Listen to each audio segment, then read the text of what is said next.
Well, happy Sunday. We're out here. I am out mowing kochia on some perennial grass mixed stuff that we've seeded here. We've had really good luck seeding this stuff with some cover crop mix. A half a rate of cover crop mix, the full rate of the grass seed. The annuals flush in there and kind of support the diversity in this stuff. They'll suppress the weeds a little bit, but in a traditional sense, you'll see out in this stuff, there's a lot of kochia that we're mowing here right now. I am more every year inclined to lean towards the fact that kochia is doing something to detoxify this soil or help prep it more for a perennial setup. And we keep fighting it. We keep putting more chemicals on there. This area of our land down here, we're really starting to have trouble controlling kochia from a chemical standpoint. But what works is throwing perennial mix in here, letting the kochia do what it wants to do, get it about to this stage where it's pollinating and mowing it.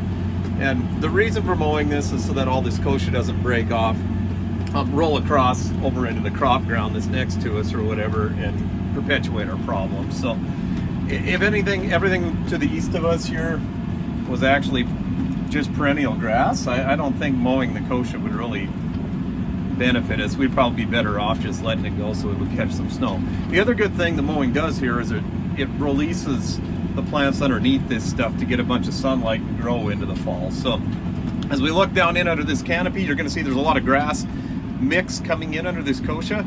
You'd think this would be a wreck. We've only, up to the point of about 3 weeks ago, only had about 2 inches of rain, so this should have droughted out and just been a train wreck. But underneath there's all this cool stuff going on, and we've got about 2 inches of rain this fall, which was a major blessing. It's got everything greened up, and we have a really nice stand of grass coming in underneath what looks like a total wreck here. So if you're going to try and establish perennial grass, I suggest just letting the kochia go. We tried to spray this with something, we damage a bunch of the understory crop that we want to keep going into the future into here, like our sandfoin and all of the pollinator mix. So anyways, just wanted to show you guys what we were up to.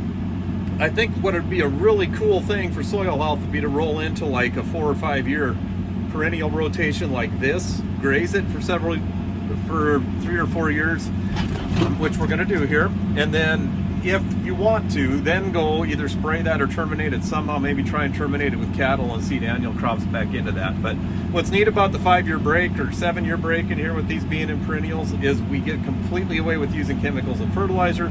We get a lot of animal impact in this stuff, and it's basically like trying to go organic without all the tillage involved. So we're going to roll some of these fields that aren't as productive. You can see there's a bunch of telephone poles in these fields too, which is inefficient. Roll them into perennial grasses. We got a bunch of water development that we did, and start running cattle over this and let that soil health come back, and then roll back into that possibly with crops if we need to. So have a great Sunday. It's awesome to kind of be getting into fall and to get some rain here, or at least to green things up to make stuff look a little better.